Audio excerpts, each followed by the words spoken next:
All 50 states now are reporting an average of at least $4 for a gallon of gas. Doug Flynn, our money man here from Flynn Zito Capital Management. A couple of minutes to go, and some of that pause in the selling in bonds today seems to be helping stocks. I mean, tell us about what's going on in markets.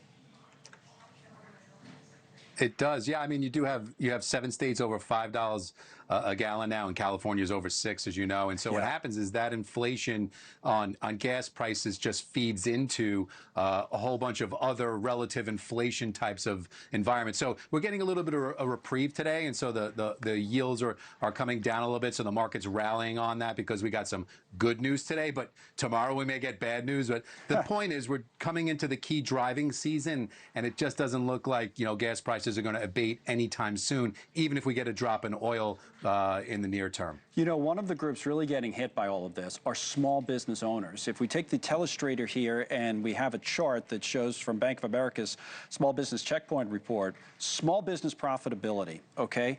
It fell to its lowest level in 2 years. So the small businesses, they drive the economy, and now they're taking it on the chin. Yeah, I mean, for a big company, higher oil price or higher gas prices are, a line item sometimes. But for a small company, it could absolutely make the difference between being profitable or having a loss. And so because it just impacts them so much more directly on their transportation costs, their delivery costs, and especially if they're in that type of a business. So they feel it first, and then that has an impact on the local economy, because we know that small businesses drive the majority of all the hiring that goes on in the U.S. And so we have to be very careful there with the impact on small business. Especially if this war drags on. Thank you, Doug. As always, 4 p.m.